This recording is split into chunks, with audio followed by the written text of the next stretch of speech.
Vamos a empezar esta clase en compartir las diapositivas.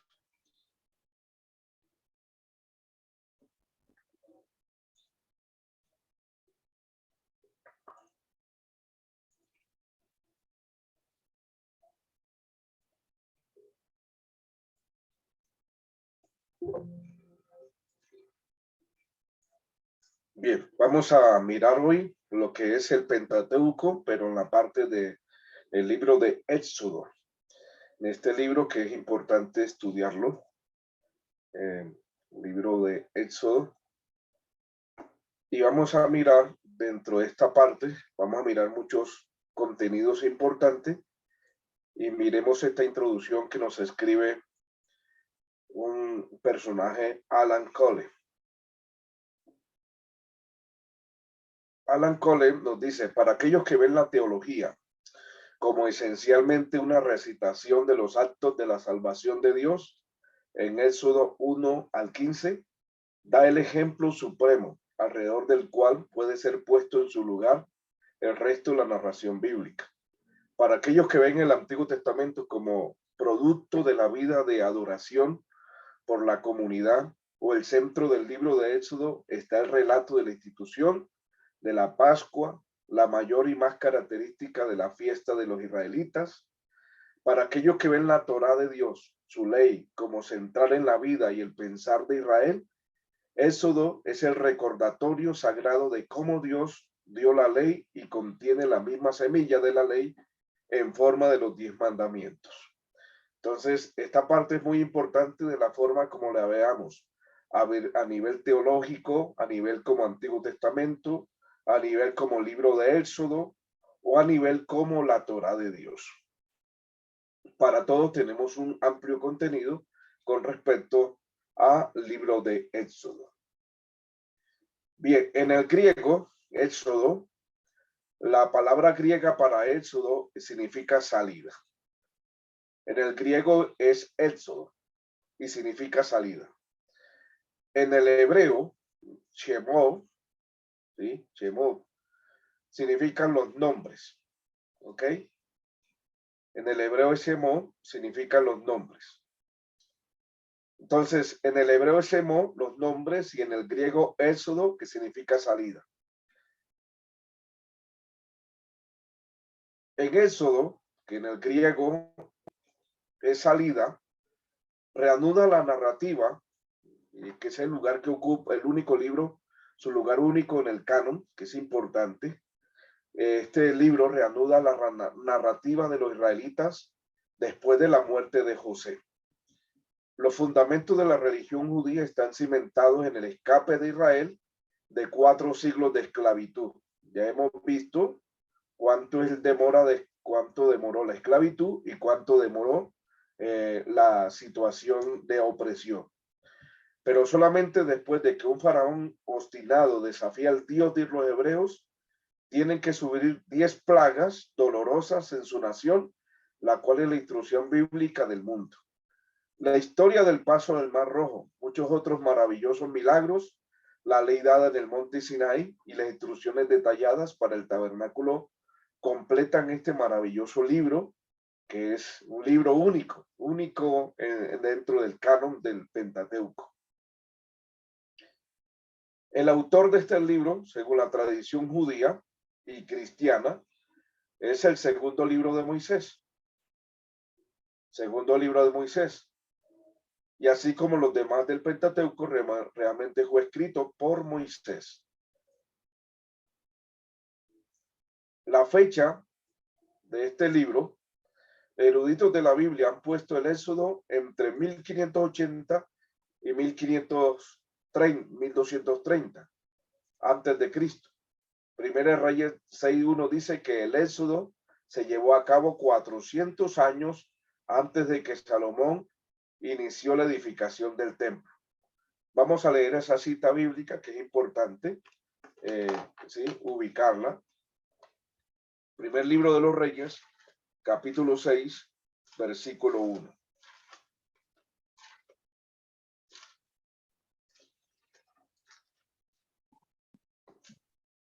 Dice, en el año 480, después que los hijos de Israel salieron de Egipto, el cuarto año del principio del reino de Salomón sobre Israel, en el mes Sib, que es el mes segundo, comenzó él a edificar la casa de Jehová. Tenemos entre el año 1580 a 1230. Dice que el éxodo se llevó a cabo 480 años antes de que Salomón inició la edificación del templo. Puesto que esto fue más o menos 960 antes de Cristo, parece que el éxodo ocurrió en 1491. Otros tienen la fecha de 1230. ¿Sí? Una fecha más conservadora es la de 1491. Muchos eruditos mantienen que la arqueología apoya una fecha más reciente, 1290. Pero otros descubrimientos arqueológicos parecen encajar con la fecha más temprana, 1290. Por supuesto, no podemos estar seguros de la fecha exacta, pero tomando todo en consideración, parece mejor la fecha más temprana, 1491, para el gran acontecimiento del Éxodo. Una fecha algo más tarde para el libro de Éxodo. ¿Ok? En la clase que vimos de Génesis terminamos con ese cronológico año 1491, ¿sí? Que empieza el libro de Éxodo, la salida. Recordamos que ya en 960 Salomón, precisamente el año 960 o al 1000 antes de Cristo es que está Salomón. Pero recuerde que el programa de los jueces, el periodo de los jueces demoró 430 años aproximadamente. Entonces tenemos 430 años más el recorrido de Israel de la tierra de Egipto, otros 40 años. Tenemos un detalle de 1470 y la fecha más concreta sería 1491. ¿Sí? Entonces, el asunto de Salomón está variando entre 1960 a 1020. En eso está variando la fecha de Salomón, ¿sí? Aproximadamente. Teniendo en cuenta, lógico, sacando los datos del periodo de los jueces. El trasfondo y tema. El libro de Éxodo encontramos a los israelitas dentro de ese programa en Egipto, donde dejamos el final de Génesis. Así que el final de Génesis termina con la entrada precisamente de la familia de Jacob, que son de 70 familias, terminan allá en Éxodo. Aproximadamente tenemos un panorama de 140 años, 144 años en el año 215, y precisamente descontamos los tiempos descontamos el tiempo de vivencia de José y los 64 años que hay para el nacimiento de Moisés. Entonces tenemos un promedio de 130 años, 130 años de vivir este pueblo en Egipto como tal, viviendo en paz, en prosperidad, y de un momento a otro la vida se les cambió. Entra precisamente un faraón que no conoce al Señor y la vida se cambia totalmente. Bueno, en esto es importante aprender. A veces tenemos nosotros prosperidad, muchas cosas, ¿sí? Y la vida de un momento a otro nos puede cambiar, pero Dios tiene un propósito para todo. Dios tiene un propósito para todo. Así como este pueblo ya viviendo tantos años pacífico, multiplicándose, ya se está volviendo una nación grande, y de un momento a otro la vida le cambió. Satanás le trabajó a Faraón y empezó a oprimir este pueblo y lo esclavizó totalmente, y empezó a cortar todo lo que es el paso de la procreación, para que este pueblo no se volviera muy poderoso como lo pensaba Faraón como tal. Entonces, en este punto, el escenario ha cambiado completamente. Han pasado de más de 4 siglos. Los hebreos que eran favorecidos ahora son esclavos, haciendo ladrillos para los programas vastos de la edificación para Faraón. Los temas del Éxodo son redención y el fundamento de la nación de Israel. Ese es el tema del Éxodo. ¿Cuál es el tema del Éxodo? redención y el fundamento de la nación de Israel. Eso es el tema del Éxodo, ¿sí? Y el trasfondo es el escenario que empieza, que se cambia de una vida pacífica y en paz a una vida de esclavitud. Ese es el trasfondo total. Los judíos en todo el mundo han celebrado este suceso durante más de 3,400 años de historia. El escape de Egipto en poder y por sangre, y los comienzos del pueblo de Israel como nación y ante todo esta primera fiesta llamada la Pascua. Dentro de esta fiesta llamada la Pascua, la Santa Cena del Señor, también celebrando la redención del pueblo de Dios en poder y sangre. Esta misma que se refiere al Nuevo Testamento, el mismo nosotros también tuvimos un éxodo como los gentiles, escapamos de la potestad de las tinieblas y fuimos pasados al reino de la luz y fuimos redimidos también como este pueblo judío fue redimido también con un momento glorioso. Dios tiene que actuar en nuestras vidas en un momento glorioso con su poder para sacarnos del mundo a vivir una vida en gracia. Y se celebra también una Pascua para nosotros. De manera que la Santa Cena en el Nuevo Testamento y la Pascua en el Antiguo Testamento se celebra la redención y la liberación de un pueblo esclavo. En el Nuevo Testamento se celebra la redención y la liberación de un pueblo llamado hoy la Iglesia de Cristo. Hoy vamos a mirar mucho a profundidad lo que es la Pascua, ¿sí? Y lo que tiene que ver con la Santa Cena. Muchas veces la Santa Cena no se toma conforme a los requisitos que emanan las Sagradas Escrituras y cualquiera la toman como si nada. Y esto es un detalle muy en serio, muy de mucha prontitud, que hay que acatar las normas conforme a la palabra de Dios para que la llevemos de una manera grata, de manera que podamos agradar al Señor en la forma de proceder con la Santa Cena. Bien, la Santa Cena proviene de la Pascua, historia así como en la teología. Está cierto el punto, el pan y el vino, la Santa Cena hacen recordar a los mismos los elementos en la ceremonia de la Pascua. Después del éxodo de Egipto, la escena cambia al desierto, donde Moisés recibe la ley de Dios para su pueblo. Casi la mitad del libro trata con el tabernáculo, desde el capítulo 21 en adelante hasta el 25, 21 al 25, trata de unas leyes y del 25 al 40 viene el proceso del tabernáculo. Estos dos son detalles, estos detalles no son solamente históricos, son detalles muy importantes que debemos de tener en cuenta a la hora de estudiar el libro de Éxodo. Para disfrutar verdaderamente del libro de Éxodo, es necesario buscar a Cristo en él, ¿sí? Buscar a Cristo en él.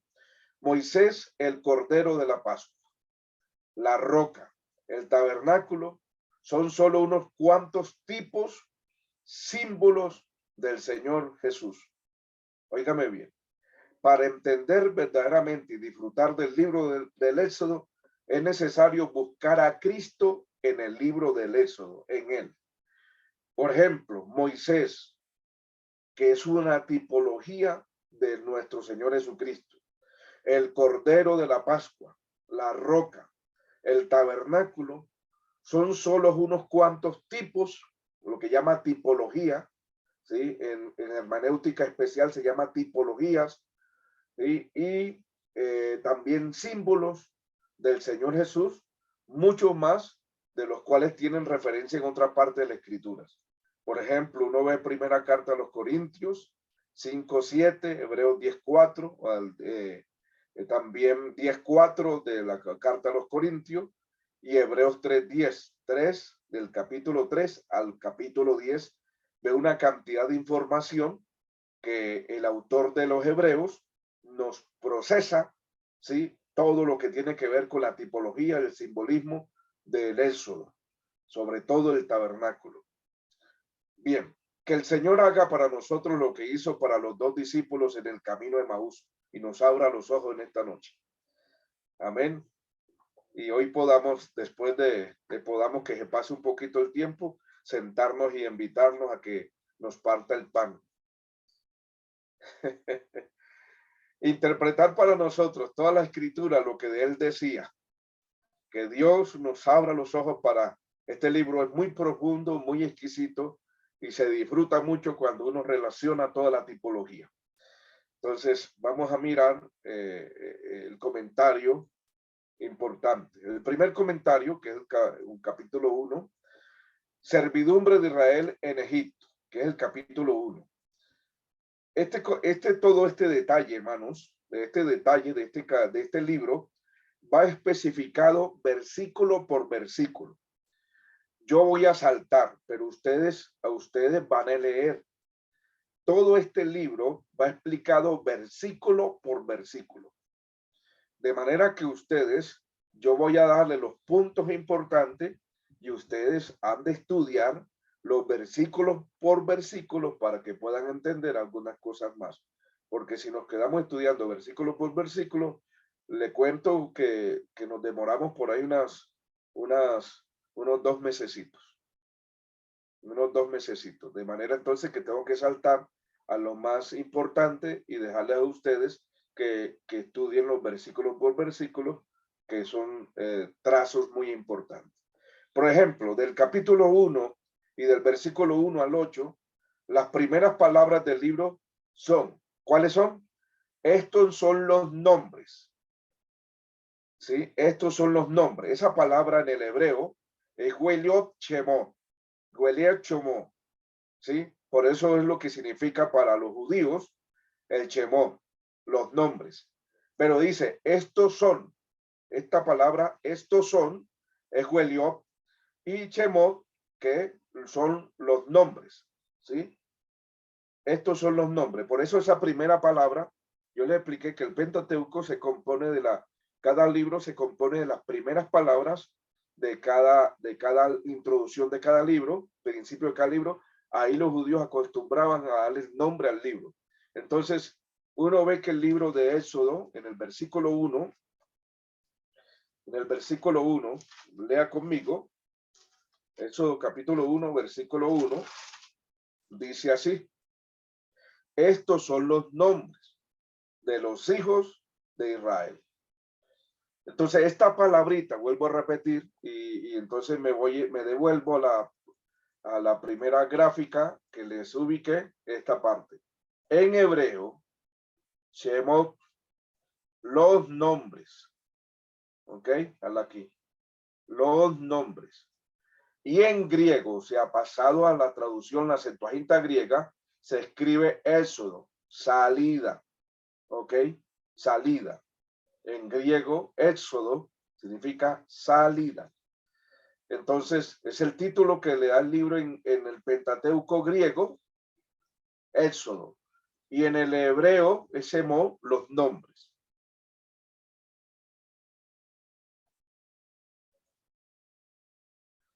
Bueno, esto constituye el título del Éxodo en la tradición judía. ¿Qué persona es Dios? ¿Qué personal es Dios? No son números o muescas en una ficha de ordenador, sino van bien nombres. Jesús dijo, bien, el buen pastor, y a sus ovejas llama por nombre y la saca. Juan 10:3. Esto es muy apropiado aquí. Los israelitas vinieron a Egipto como pastores, pero ahora los esclavizan. Pero Dios, el buen pastor, tiene planes para sacarlos de allí afuera y los llama por nombre. Por eso es que le ubica ese parámetro de llamarlos por nombre. De aquí es importante solo con este título y esta información de esta relación en paralelo con Juan 10:3, tenemos una claridad importante para sacar un buen mensaje. Dios llama a sus ovejas por nombre.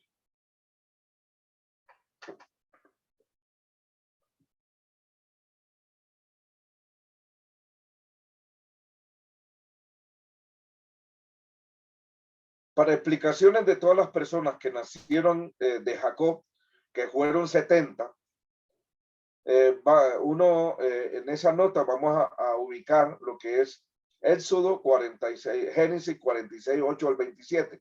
Ahí encontramos las explicaciones que nacieron los hijos de Jacob, que fueron 70.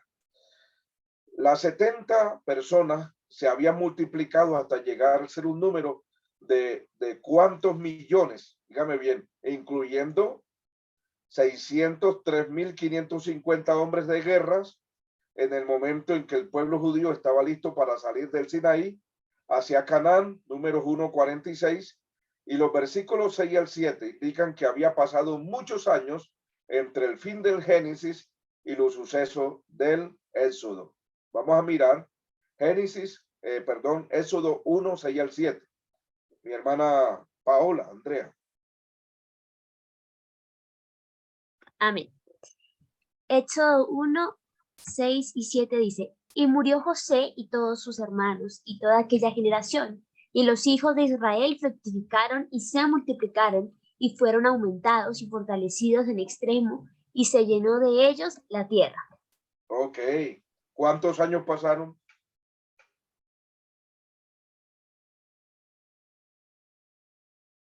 ¿110? 144 años. Ah, los de la esclavitud. 144 años más la vida de José, que todavía cuando muere José, ¿sí? Empiezan 144 años. Esa es la vida de esclavitud, entre comillas, ¿sí? 144 años. De los 144 años, ¿qué más hacemos? De 215 años que quedan libres, descontamos 71 años del resto de la vida de José. Cuando muere, quedan 144 años. O sea, ese es el lapso de tiempo. En ese tiempo se multiplicó Israel. Eso es lo que dice acá el verso 7. Dice, los versículos 6 y 7 indican que había pasado muchos años, ¿sí? Entre el fin del Génesis y los sucesos del Éxodo. Nosotros lo vimos en la clase pasada. Ese muchos años, estamos hablando de 144 años. ¿Ok? 144 años. Ahora, si descontamos, si ubicamos desde el 215, que es la mitad, ¿sí? Entonces tenemos 215 años más el resto de la vida de José. Cuando José muere, descontamos eso y nos quedan 144 años. Entonces, si descontamos los años de Moisés, que son 80, encontramos, ¿sí? 144 menos 80, encontramos 64 años. Un espacio grande, ¿sí? Un espacio grande. ¿Sí estamos entendiendo o no? Ana Joana, Ana Lucy. Pastor, ¿me puede volver a repetir lo de los 64 años? Es que justo me toca abrir la puerta. Ok, recuerden que nosotros hicimos que Moisés, cuando sacó al pueblo de Egipto, tenía 80 años, ¿cierto? Y el pueblo tenía todavía 80 años de esclavitud. Entonces descontamos 144 menos la vida de Moisés, que son 80, tenemos 64 años. O sea, ese lapso de tiempo de 64 años que nos ubica el 6 y el 7, que ya habían pasado muchos años y el pueblo se fue multiplicando, ¿sí? Hasta que Faraón vio que esto iba en aumento, lo que hizo fue colocarle un freno.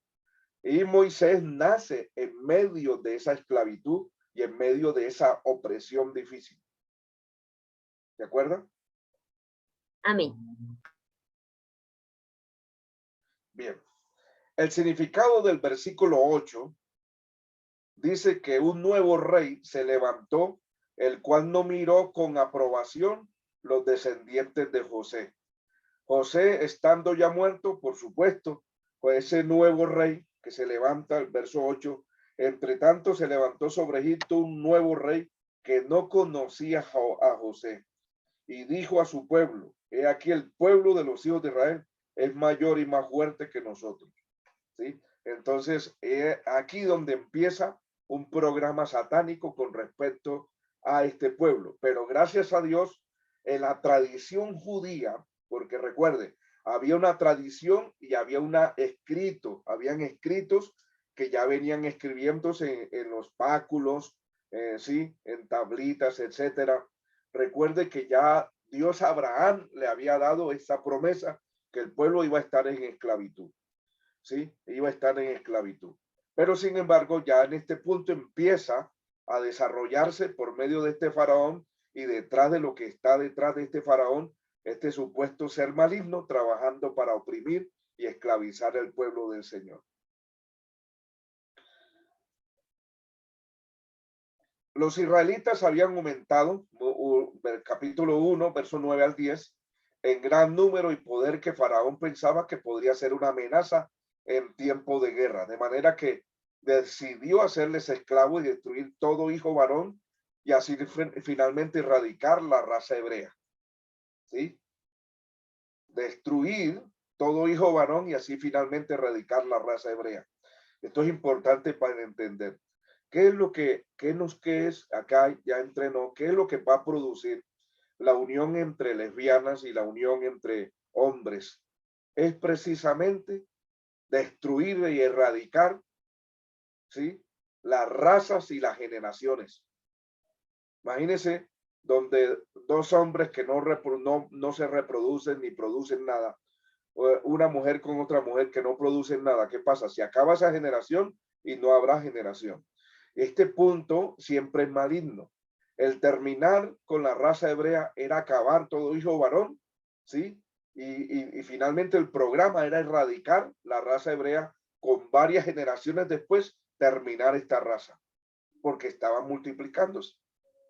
En la historia hubo 3 gobernadores malvados que ordenaron la muerte de niños inocentes.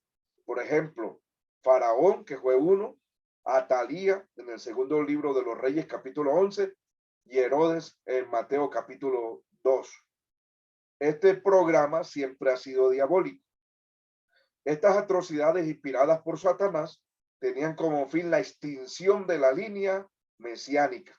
Satanás nunca olvidó la promesa dada por Dios en Génesis 3:15. Él siempre lo llevaba en mente. En el capítulo 1, verso 11 al 14, Faraón usó a los judíos en esclavitud para edificar las ciudades de Pitón y la ciudad de Ramsés. Pero en vez de ser erradicados por su reprensión, se multiplicaban todavía más. Faraón quiso que su servidumbre dura fuera para mal, pero Dios lo quiso para bien. Ayudó en preparar a los judíos para su viaje riguroso a Egipto, a la tierra prometida. Eso a veces lo que no entendemos cuando llegan las duras penas y las duras servidumbre.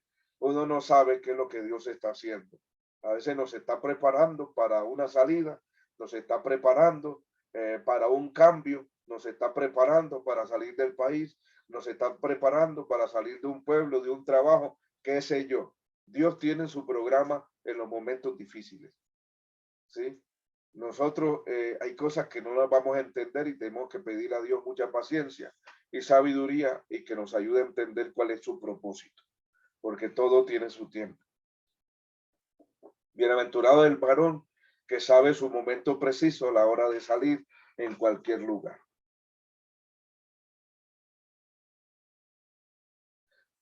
El versículo 15 a 19 se nos habla de Cifra y Fúa. ¿Quiénes son estas? Son las parteras, ¿sí? Las parteras eran las principales parteras de las hebreas. Estaban con las madres judías cuando daban luz, y no mataron a los niños varones, a pesar de que lo que había ordenado Faraón. Estas parteras, ¿quiénes eran? ¿Eran egipcias o eran hebreas? Ustedes que han leído bastante la escritura. A ver, hermana Lucy. Eran hebreas. ¿Eran hebreas? ¿Seguro? Lea el 15 al 19. Dice, y habló el rey de Egipto a las parteras de las hebreas, las cuales se llama Cifra y otra Fue, y les dijo. Amén. Sigo leyendo. Sí, hasta ahí. Cuando yo le digo, ¿está seguro? Es importante que sepan la seguridad del texto. Correcto. Listo. Cifra y Fúa. Estas parteras hebreas estaban con las madres judías cuando daban luz y no mataron a los niños varones a pesar del edicto que se había ordenado Faraón. Justificaron su inacción explicando que los niños hebreos en mayor parte nacieron demasiado rápido. Es decir, antes que las partieran pudieran llegar a las madres, ciertamente había algo de verdad en esta afirmación. Pero comenta sobre las parteras, la recompensa dada a las parteras, Dios en el verso 20 al 22, Dios les recompensa, ¿sí? De una vida familiar próspera.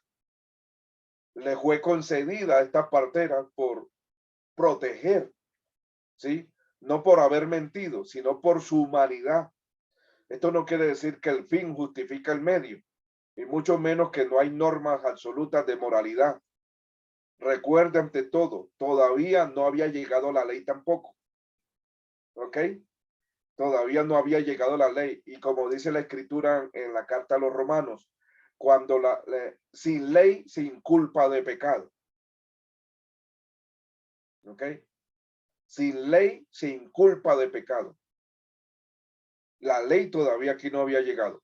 Pero en un mundo cargado de pecado y sus efectos como ha llegado a ser el nuestro, puede ser que la obediencia a un deber mayor es posible solo sacrificar la obediencia a deberes menores. En esto, como todos los demás, el temor de Jehová es el principio de la sabiduría. La anulación de su decreto por las parteras de las hebreas hizo que Faraón mandara a su propio pueblo a cumplir el decreto. Nacimiento y rescate y educación de Moisés. Esto tiene que ver con el capítulo 2. El varón de la familia de Leví era Amram. Bueno, ¿quién era Amram? Esposo de Jocabé. ¿Y qué más? Y Hermano de padre Jocabé. Moisés. Hermano de Jocabé también. Y ambos, el padre era Coá. Y sí, hijos de Leví.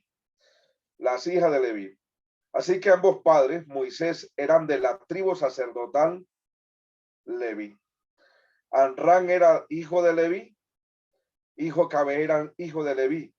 Ambos padres, sí, eran de la tribu sacerdotal de Leví.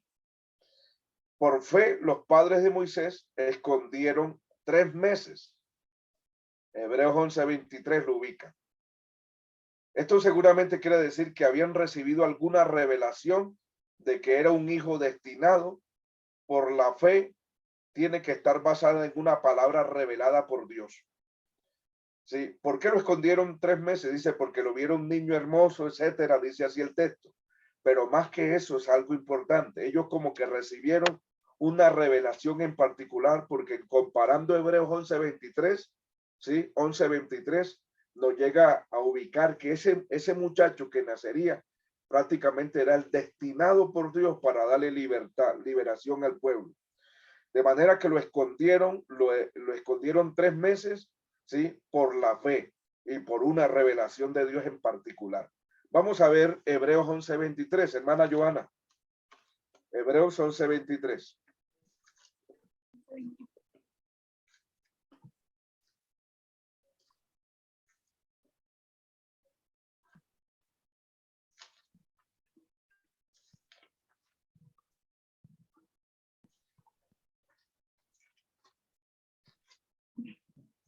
Pastor, que no lo entiendo.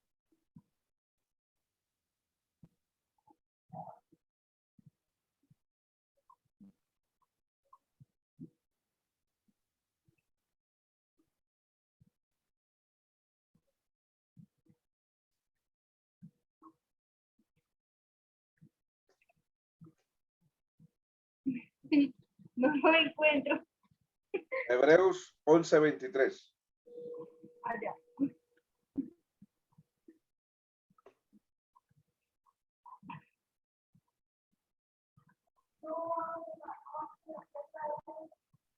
Ya, qué pena, pastor. Hebreos 23. Por la fe, Moisés, cuando nació, fue escondido por sus padres por 3 meses, porque le vieron niño hermoso y no temieron del decreto del rey. Ok. Ese porque le vieron niño hermoso era que era algo especial. Sí, era algo especial. Ese niño no era cualquiera persona. Tenía algo especial. La tradición hebrea dice, ubica que prácticamente este niño, estos padres recibieron una revelación de Dios y tomaron medidas de esconderlo 3 meses. ¿Sí? Después que a cabo de 3 meses lo sueltan en una arquita. Entonces, la arquilla del capítulo 2, verso 3 al 8 de Jocabé o Yocabé, porque en el hebreo no existe J, sino la Yeu, Yocabé, como la de Noé, es una ilustración de Cristo. La arquilla significa una tipología de Cristo como Salvador. La hermana de Moisés era María, número 2659. Este capítulo está lleno de aparentes coincidencias, entre comillas, pero en Dios no hay coincidencia. En Dios hay un plan perfecto. Por ejemplo, ¿por qué descendió a bañarse la hija de Faraón precisamente en la parte del río en que flotaba la arquilla? Parece una coincidencia. ¿Sí? ¿Por qué lloró el niño en tal momento para atraer su compasión? ¿Por qué fue aceptada la madre de Moisés como nodriza por la hija de Faraón? ¿Sí ve? Son detalles importantes que Dios tiene todo bajo gobierno, todo bajo control. ¿Sí me entiende? ¿Qué me está mostrando ahí la hermana Joana? Pensé que estaba mostrando una cartelera. Profesor, es que el niño aquí está jugando con unas carticas. Mucho me toca entretenerlo. Qué pena con Bueno, tranquila. Bueno, está lleno de muchas coincidencias. Miremos aquí a María, la madre Yocabé, soltando al niño en 3 meses en una arquilla, en un río repleto de animales, de cocodrilos y de todo, de fieras de ese río Nilo que desembocaba el mar. Imagínese usted esta situación y precisamente a ese momento salir esta madre y salir la hija de Faraón a hablar María ante ella, aceptar a la madre Yocabé como la cuidadora, como la pedagoga. Ese es un milagro. Solo Dios es el que puede hacer todo esto. Los capítulo 2, versos 9 al 10. Los padres cristianos tienen que tomar las palabras del versículo 9 como un encargo sagrado y una promesa segura. En egipcio, Moisés, el nombre dado por la hija de Faraón, probablemente quiere decir niño o hijo. En hebreo, el mismo nombre significa sacado, es decir, sacado del agua. En hebreo es la palabra makistos, sacado del agua. El diablo fue frustrado por su propia arma, ya que Faraón, a quien estaba usando para frustrar los propósitos de Dios, fue usado por Dios, el mismo Faraón, y una de su propia, como le dice, no hay peor cuña que la del mismo palo.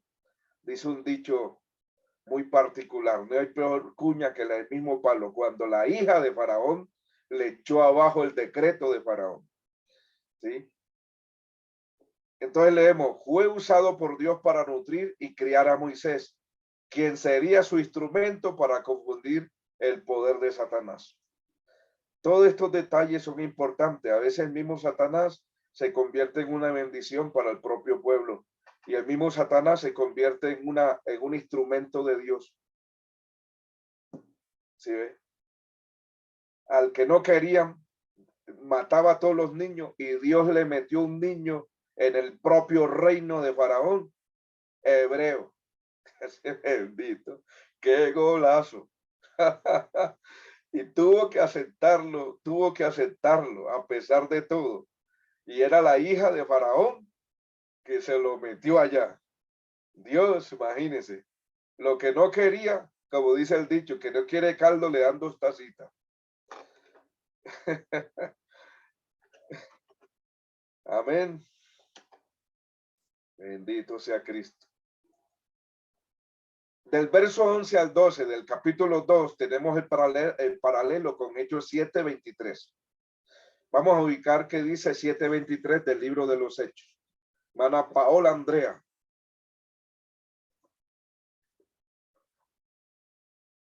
Amén. Dice, Hechos 7:23. Cuando hubo cumplido la edad de 40 años, le vino al corazón el visitar a sus hermanos, los hijos de Israel.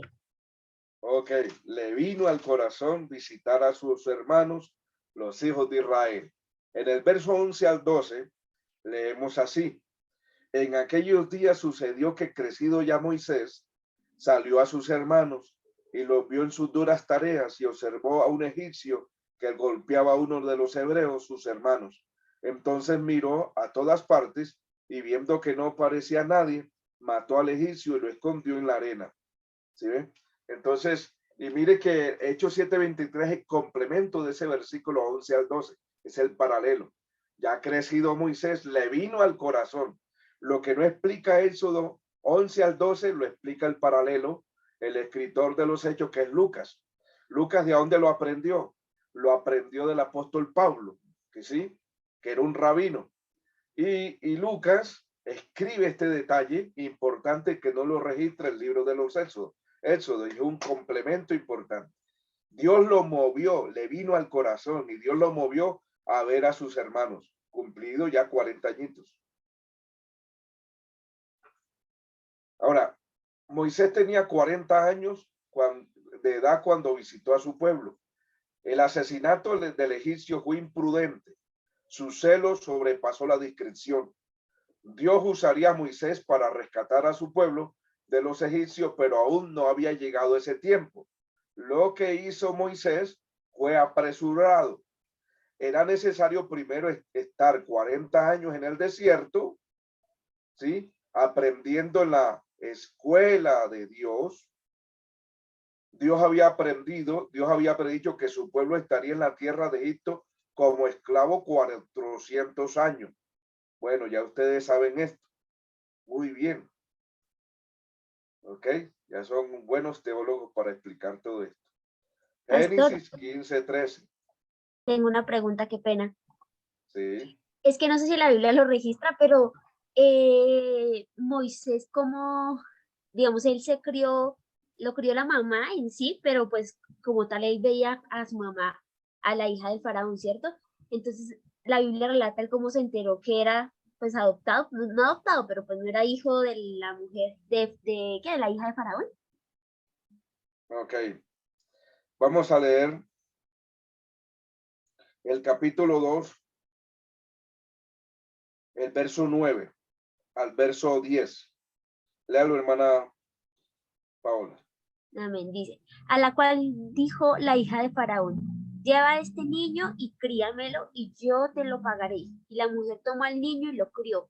Cuando el niño creció, ella lo trajo a la hija de Faraón, la cual lo prohijó y le puso por nombre Moisés, diciendo, porque de las aguas lo saqué. Ok. Entonces te digo, en ese tiempo prácticamente ya ha tenido Moisés casi 12 años, casi 12 años. Lo que hace, vamos a ver si el paralelo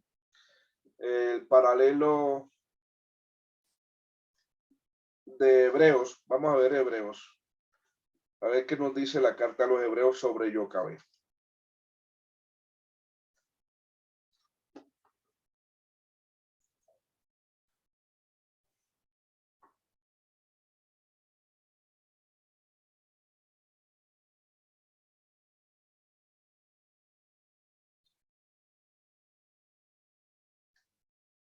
No esconde ese punto. Bueno, casi a los 12 años que ya estaba crecido, dice que lo crió y ya estaba grandecito cuando en esa crianza lo que hacía Yocabé era enseñarle toda la tradición del pueblo que venía entre los padres patriarcales que son los principales, los padres del pacto, Abraham, Isaac y Jacob.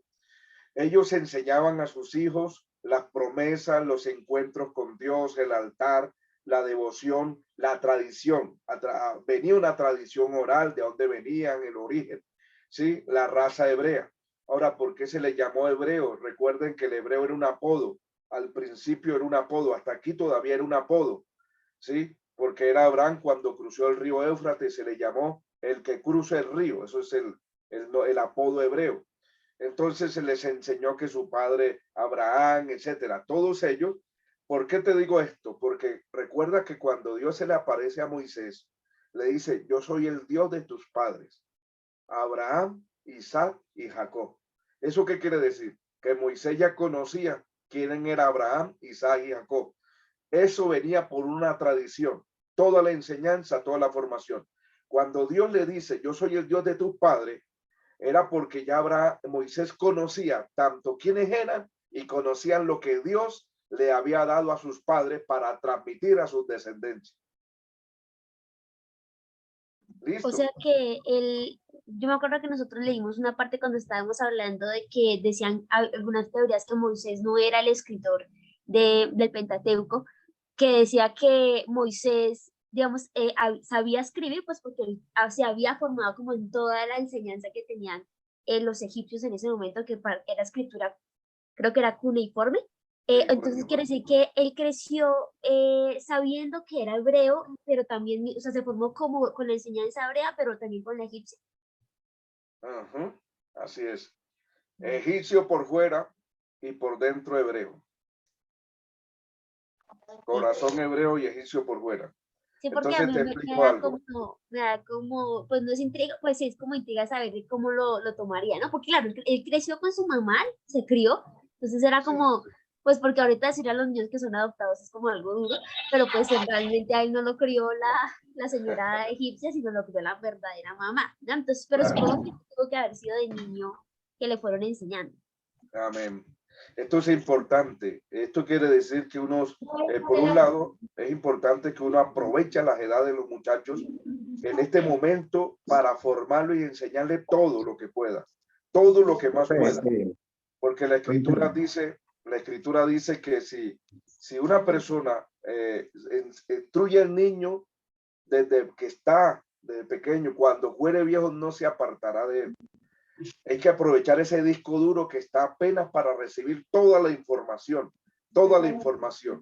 Cuando uno le enseña a ese muchacho hasta la edad de 12 años que lo suelta, ¿sí? Lo suelta, ya no le es difícil manejar, ¿sí? Y otra mano, echar en las manos de Dios. La información que tenía Yocabé y este padre Amram fue muy prodigado en este caso. Enseñaron y prepararon a este muchacho para estar en el palacio y le explicaron quién era él. Es importante que mire que casi en 28 años que lo tuvo la hija de Faraón, después de 12 años que lo tuvo Yocabé más o menos, y lo entrega a los 12 años, 28 años no le quitó, sí, a pesar de los ritos de las escuelas, porque Moisés cuando entra a Egipto los enseña, lo llevan a una instrucción, a una adecuada sabiduría. Él fue preparado en toda la ciencia de Egipto, era un hombre científico, matemático, de todo, de geometría era especial. Pero a pesar de todo esto, la cultura y todo lo que le inyectaron, no le quitaron los 12 años que Yocabé lo crió. No le quitaron.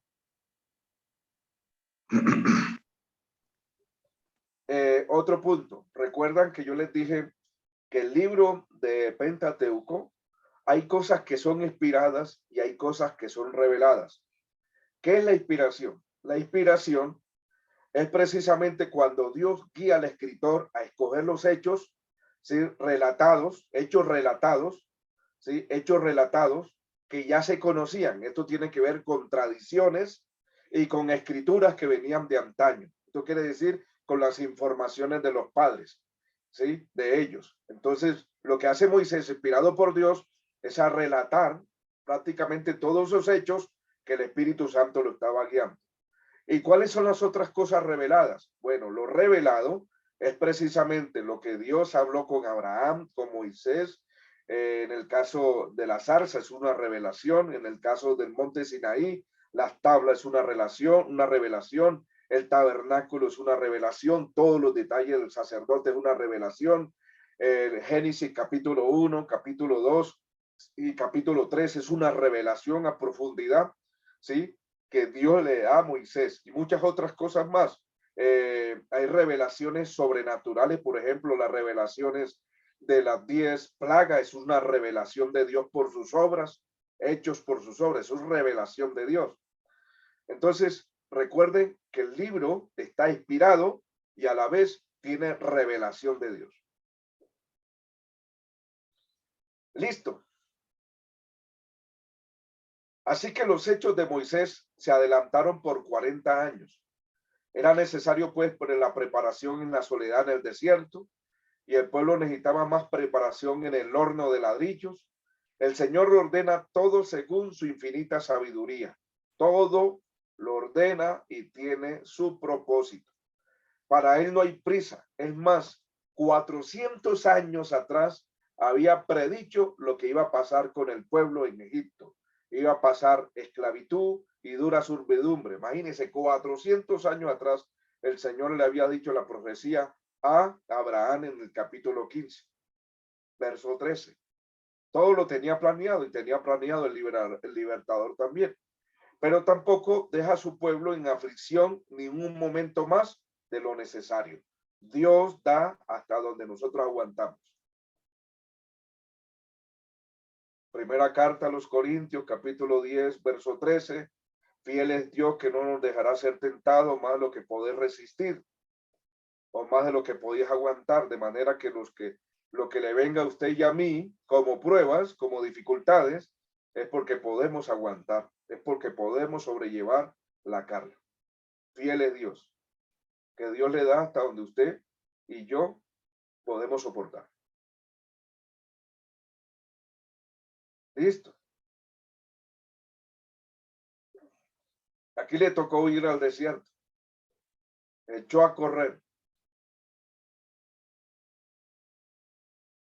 Moisés vestía como un egipcio normal. Ok, recuerde que era egipcio por fuera y tuvo que correr huyendo. No es como presentan las películas ahorita, que lo llevaron al desierto. No, a Moisés lo persiguieron para matarlo y él tuvo que huir. La huida de Moisés y su retorno a Egipto. En el capítulo 2, verso 23 al 25, Dios había olvidado los apuros de su pueblo. Cuando ascendió un nuevo rey al trono, oyó Dios y se acordó y miró Dios a los hijos de Israel y reconoció su condición. Bueno, yo quiero hablarles algo importante. Hay una parte que ustedes van a estudiar en teología que se llama teología pura. En teología pura o teología propia, en teología propia van a ver la doctrina de Dios y van a conocer una característica que se llama antropoformismo. Antropoformismo. ¿Qué significa eso? Dios tomando forma humana, Dios tomando cultura humana, Dios tomando la forma y todo lo que tenga que ver con lo humano. ¿Sí? Ejemplo. Aquí dice que Dios se acordó y que hoy Dios oyó. Por ejemplo, Dios que sabe todas las cosas, aparece en Génesis. Adán, ¿dónde estás tú? ¿Cómo que Dios omnisciente, omnipresente no va a saber dónde está Adán? Pero ¿por qué habla así? Es para interactuar con el hombre, para que el hombre lo entienda. Eso se llama antropoformismo. Dios tomando figuras y formas humanas para que el hombre lo entienda. ¿Me entendieron? Amén. Bueno. Ok. Entonces Sí, dice profe. que Dios se acordó. En respuesta trajo a su siervo nuevo a Egipto, en el capítulo 3. En respuesta de que Dios se acuerda del pueblo, trae a su siervo Moisés de nuevo a Egipto, para sacar a su pueblo fuera de la tierra con la exhibición más grande del poder que había desde la creación del mundo. Imagínense, lo que Dios hace desplegar este poder en 10 plagas hace un recordatorio prácticamente de la creación del mundo. Todo el despliegue de una creación divina y cómo el mismo creador puede convertir en la creación en otra situación diferente. Ahí despliega Dios su poder. Aquí encontramos a Moisés en una zarza. Yo le hago la pregunta y es bueno que ustedes la tengan en forma. ¿Quién es el que se le aparece a Moisés en la zarza?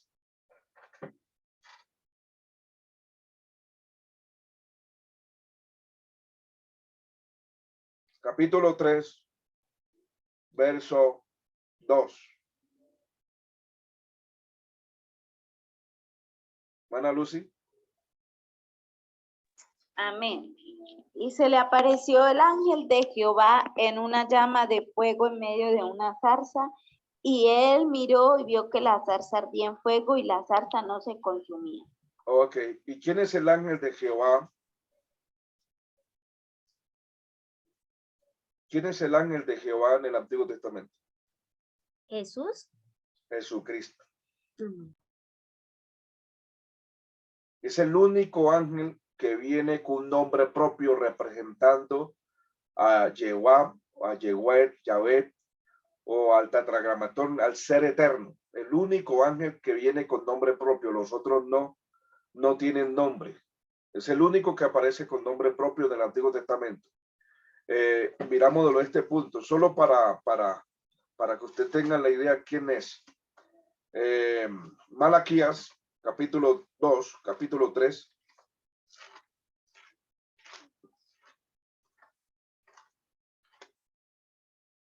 Malaquías.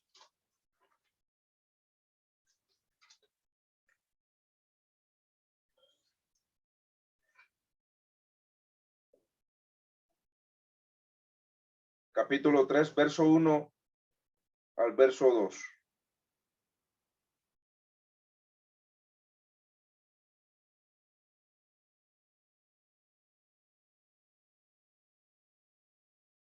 ¿Quién no lee? Amén. He aquí yo envío mi mensajero, el cual preparará el camino delante de mí, y vendrá súbitamente a su templo el Señor a quien vosotros buscáis, y el ángel del pacto a quien deseáis vosotros. He aquí viene, ha dicho Jehová de los ejércitos. Ok, mira que antes de que venga el ángel del pacto que termina Malaquías, ¿sí? Malaquías habla del ángel del pacto. Antes que viniera el ángel del pacto, Malaquías dice que vendrá primero el mensajero. Entonces, vamos a buscar Marcos capítulo 1. Me estoy adelantando un poquito a Cristología, pero tiene el detalle por este punto. Marcos capítulo 1, versículo 1 al 4. Hermana Paola. Amén. Dice, principio del Evangelio de Jesucristo, Hijo de Dios, como está escrito en Isaías el profeta. He aquí yo envío mi mensajero delante de tu faz, el cual preparará tu camino delante de ti. Voz del que clama en el desierto, preparad el camino del Señor, enderezad sus sendas. Bautizaba a Juan en el desierto y predicaba el bautismo de arrepentimiento para perdón de pecados. Ok. O sea, ¿quién es el mensajero? Juan Bautista. ¿Y quién es y cuál es el ángel del pacto que venía? Marcos 1:1. Jesucristo, el Hijo de Dios. ¿Recuerdan? Y en el Evangelio según San Juan, Juan explica, yo soy un mensajero, soy una voz, soy un mensajero, pero viene detrás de mí, no soy digno de saltar el calzado de sus pies, hablando de Jesucristo. Cuando él lo ve, dice, he aquí el Cordero de Dios que quita el pecado del mundo. Entonces, ¿qué quiere decir esto? Que Jesucristo en el Antiguo Testamento tomaba forma de ángel, ¿sí? Y en el Nuevo Testamento Malaquías lo deja que ha de venir el ángel del pacto a quien vosotros deseáis, ha de venir ya de tomar en forma de ángel, toma forma humana. ¿Listo? ¿Cómo les quedó el ojo? Bien. Espero que hayan entendido. El ángel de Jehová es el ángel del Señor, el mismo Señor Jesucristo. No quiero profundizar en este texto, esto lo vemos en Cristología. Listo, vamos a ubicar acá. Recuerden que a Dios el Padre nadie lo ha visto. Entonces, ¿a quién vio Moisés? ¿Con quién comió Moisés? ¿Cuál fue la espalda que vio Moisés en medio de unas rocas? Al Señor Jesucristo.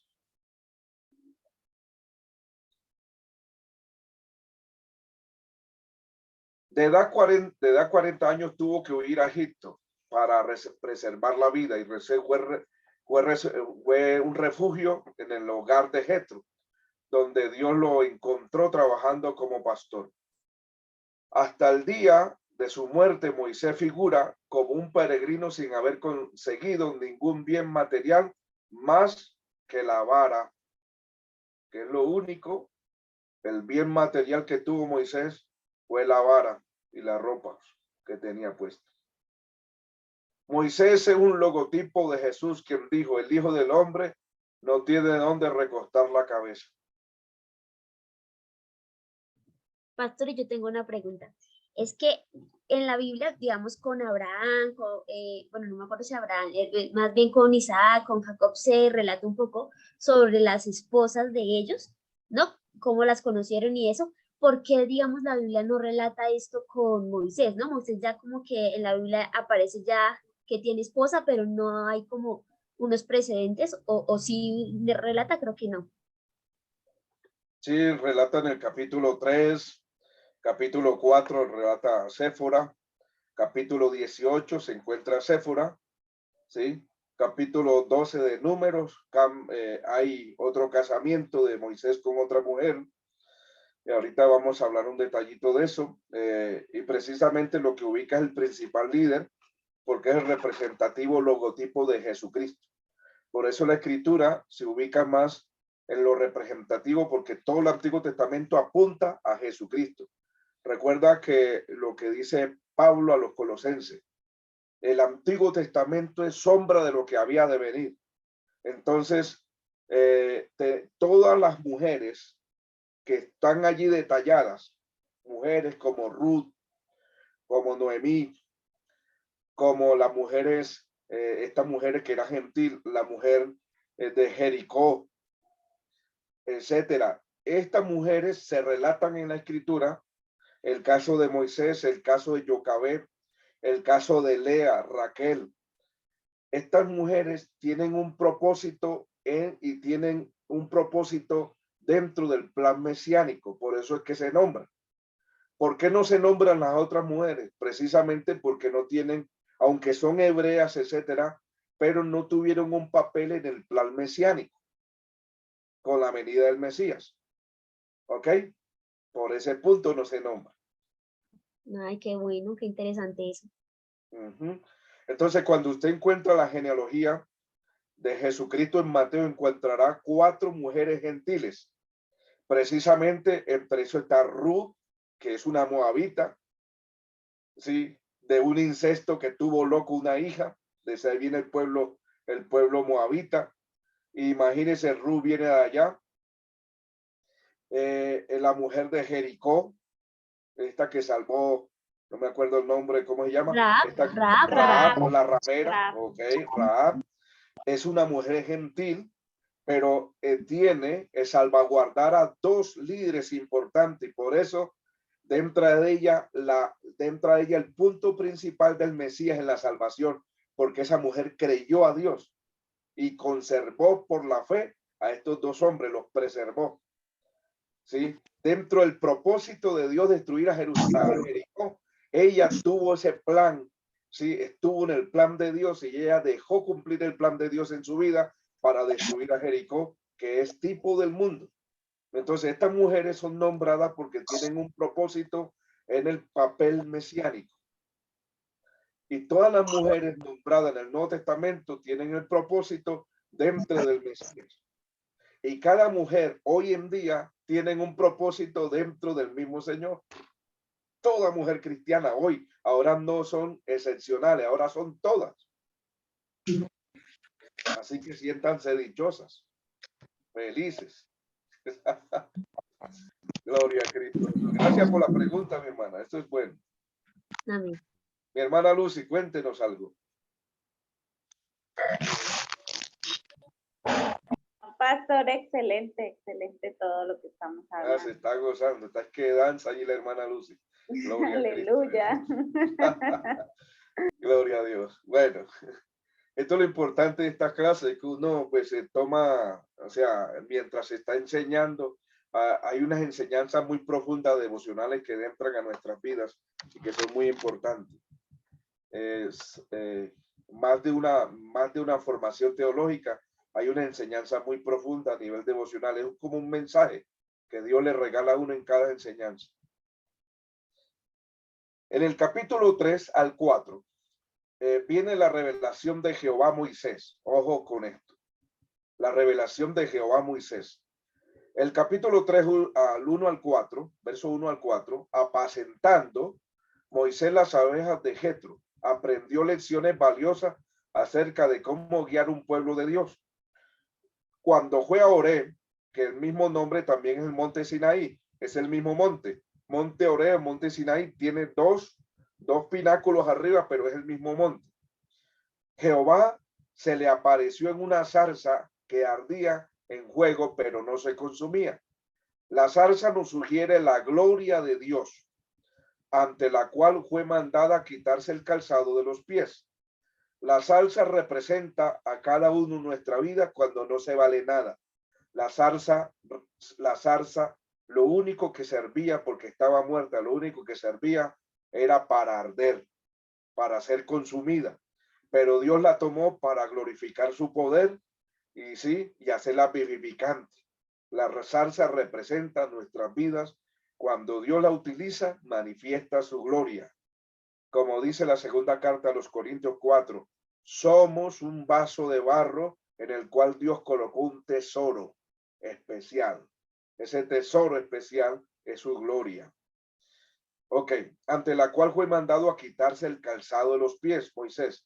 La zarza también ilustra anticipadamente el tiempo cuando Jehová habitaría entre su pueblo sin que Israel fuera consumido. Óigame bien.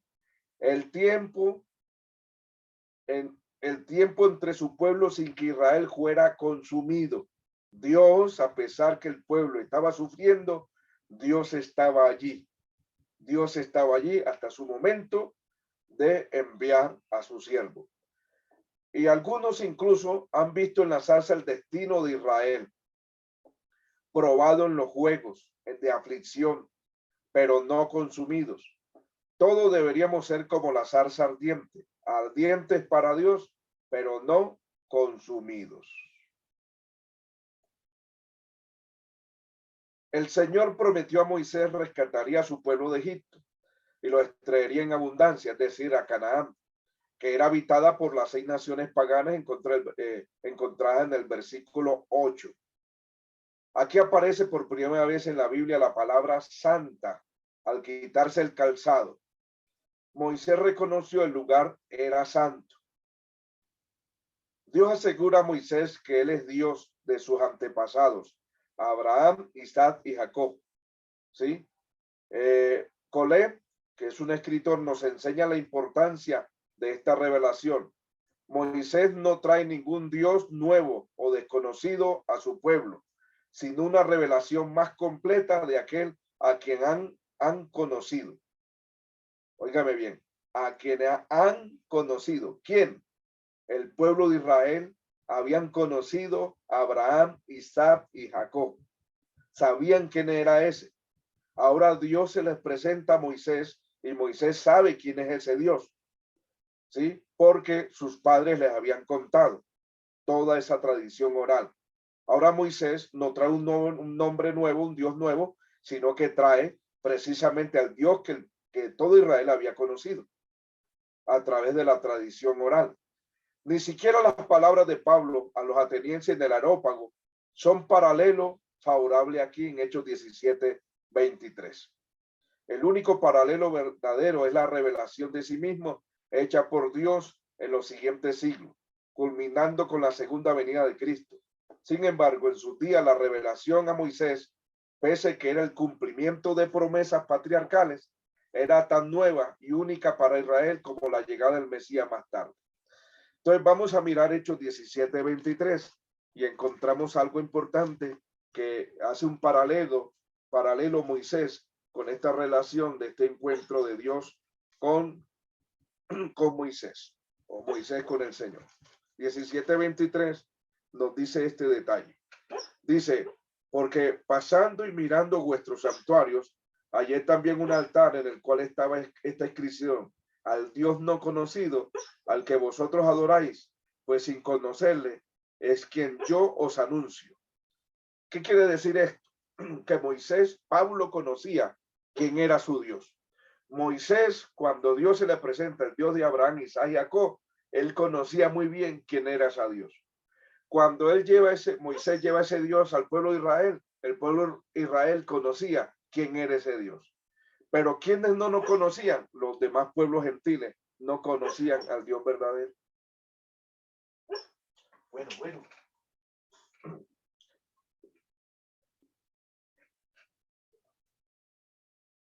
3:13 al 14.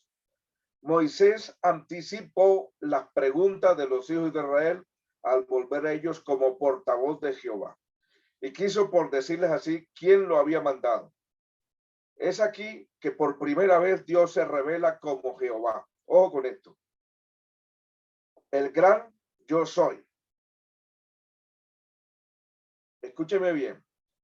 Cuando Dios le dice a Moisés, Dios le dice a Moisés, yo soy, se está revelando 4 letras, que vamos a, estas 4 letras que las vamos a ver.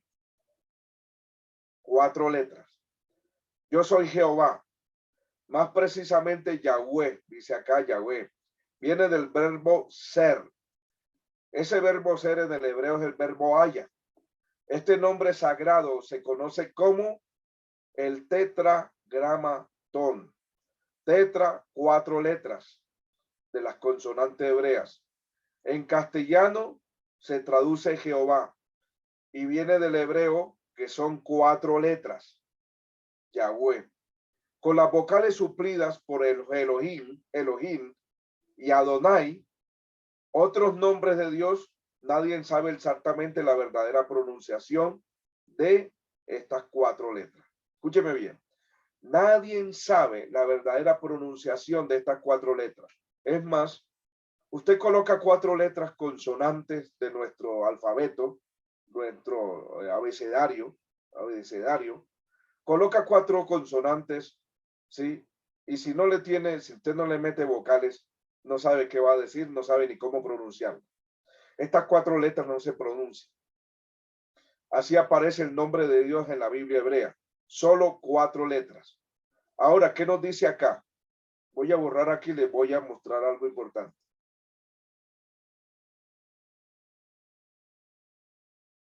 Dice, este nombre, estas 4 letras, con las vocales suplidas por Elohim y Adonai, aparece el nombre Jehová y aparece el nombre Yahweh.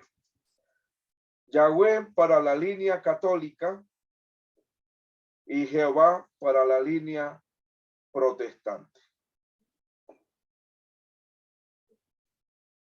¿Cómo así? De estas 4 letras de Elohim eliminaron las consonantes y dejaron las vocales, ¿sí? Las vocales, y se las suplieron para que apareciera Jehová. Y de Adonai eliminaron las consonantes y dejaron las vocales, la A, la O, y este diptongo, y apareció el nombre Yahweh o Yahvé. Se las agregaron a las 4 letras, aquí abajito, aquí y acá, y apareció el nombre Jehová y Yahvé. ¿Ok? ¿Cuál es Pero el nombre de Dios? Solo 4 letras. la I ahí de Elohim la convirtieron en una A para que fuera Sí, Jehová. claro, la convirtieron en una A. Listo. Entonces, eso fue lo que hicieron esto. La palabra Jehová viene del siglo IX por los masoretas, quienes acuñan las vocales o los signos vocálicos y se le añadan al nombre de Dios para no perder su sentido como tal. Pero el nombre de Dios son 4 consonantes, no son pronunciados. Se cree que el nombre de Dios es el respirar de uno. Eso es el nombre de Dios. ¿Y me hago entender? Ese respirar se pronuncia en las 4 letras. Ese respirar es vida. Vida. El ser viviente. Pastor, yo tengo ahí una pregunta. Es que yo una vez leí que algunas personas de los judíos quienes creen que el Mesías fue Moisés, también tenía que ver por esto de que Moisés y Mesías tienen las mismas consonantes. ¿Eso es verdad? Bueno, es que por eso te decía que todos los Antiguos Testamentos, las personas nombradas, Moisés, Josué, José no se llamaba Josué, se llamaba Oseas. Cuando Josué lo ubican para ir a reconocer con los 12 espías, o sea, el resto de los espías, a la tierra de Canaán, Moisés le cambia el nombre de Oseas por Josué. Josué viene del verbo, viene del hebreo Yeshua, significa libertador o Jehová salva o Yahvé salva. Y es el mismo nombre de Jesús en el Nuevo Testamento. Yeshua, Josué o Jesús es el mismo nombre. Lo que hizo Josué lo hace Cristo en el Nuevo Testamento. Y lo que hace Moisés también, porque es lo que usted dice que es una tipología de Claro. Cristo. Salva a un pueblo, lo saca de Egipto, etcétera. Es más, ahorita vamos a ver las 10 plagas, las 10 plagas de Egipto. La liberación, usted sabe que cuando venían las 10 plagas sobre el mundo de Egipto, el pueblo judío era preservado, sobre ellos no venían las 10 plagas. Es lo mismo que va a pasar en Apocalipsis. Mientras Dios derrama sus plagas, ya no sobre Egipto, sino sobre el mundo entero, Israel es preservado. Y las mismas 10 plagas están en Apocalipsis también. La plaga de sangre, la plaga amarga, piojos, de todo esto está en Apocalipsis también. Peste, de todo eso está allá. Y Moisés, como libertador y protector de un pueblo Israel, lo mismo va a ser el Mesías. El Señor va a proteger en medio del Apocalipsis, en medio de la gran tribulación.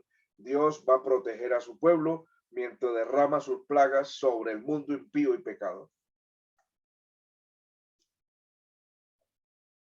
¿Qué os parece? Pastor, ¿cómo así? Pero, ¿me está escuchando? Sí, mi hermano, ahí le escuchamos, pero le escuchamos un retorno atrás.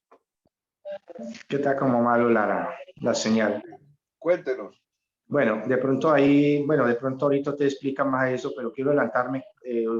¿Cómo así? O sea, va a guardar el pueblo de Israel. ¿Y cuál es ese pueblo? No está claro, pues, en las clases pasadas que la iglesia no pasará por la gran tribulación. Eso. Y la iglesia, pero el pueblo judío sí cruza. Pero Israel, el pueblo judío es preservado en la gran tribulación, pero Israel es diferente a la iglesia.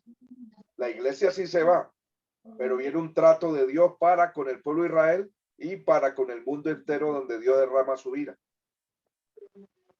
Es que hay dos pueblos. Un pueblo es la iglesia y otro pueblo es Israel. Dios va a restaurar a Israel.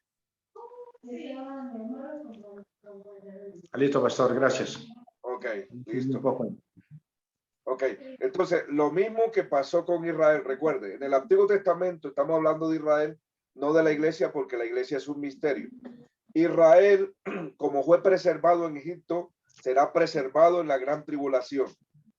Israel, mientras las plagas y las tribulaciones vienen sobre el mundo impío y pecador, sí, Israel es preservado. ¿Dónde encontramos eso? En Apocalipsis 12, donde el dragón envía un río, sí, de agua sobre la mujer, y la tierra abre su boca y traga el agua, y luego dice, la mujer se le dieron 2 alas de águila para que volase.